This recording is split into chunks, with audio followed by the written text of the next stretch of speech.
Hey Nerdgenetic Nation, I'm your resident superhero nerd, Aaron Waller, and today's video I wanted to talk about that mid-credit scene from Marvel's Eternals.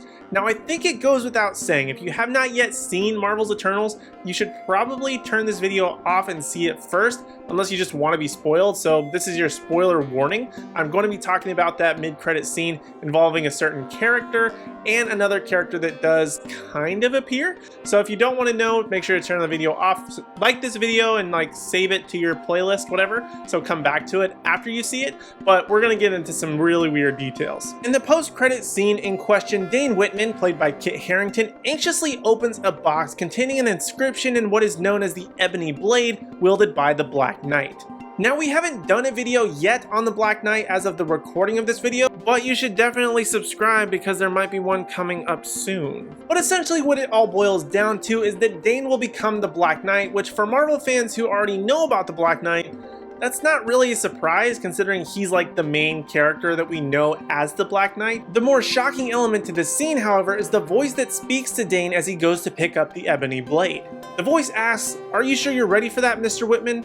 And Eternals director Chloe Zhao confirms that the person who spoke these words was none other than Mahershala Ali, who's set to play Blade in the MCU. Now, I actually made a video a couple of months back talking about when I would expect to see Blade in the MCU, and I was absolutely wrong. It was totally nothing to do with this, but if you do want to check out that video, I'll go ahead and leave it up in the corner there. But it's a really good video, and I was way off, let's just be honest about that. Now, obviously it was only Ollie's voice that was heard talking to Dane.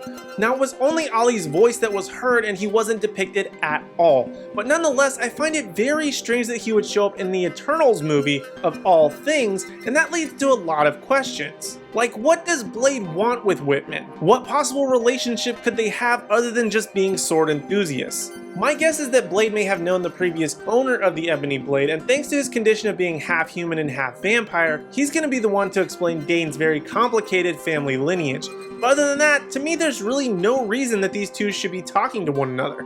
They've never met in the comics to my knowledge, and there's just really no connection between Blade and an Eternal, or at least in this case, just a human who has a very complicated family lineage with this sword. Now, I don't think we'll be getting an answer anytime soon, as we're not actually set to see Blade on screen in his own solo movie until 2023, if not later if it gets pushed back. So I don't expect there to be any answers anytime soon, and this is all just pure speculation, but I'm curious to find out why they put Blade in the Eternals of all movies, and what you think about them putting Blade here in this movie rather than either putting him in something else or just something related to Spider-Man or maybe the Spider-Verse, which makes a lot more sense to me, as I grew up with like the 90s Spider-Man cartoon on Fox Kids where Blade did show up and interacted with Spider-Man.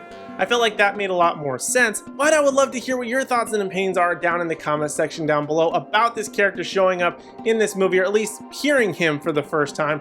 What did you think? Let me know down in the comment section down below. And while you're down there, don't forget to hit like, subscribe, and ring the bell notification so you miss out on any future content from me or the rest of the Nerdgenetic team, as we have new content all the time. And check out these awesome videos right here, like this video here where I talk about, is Marvel's Eternals actually the worst film in the MCU?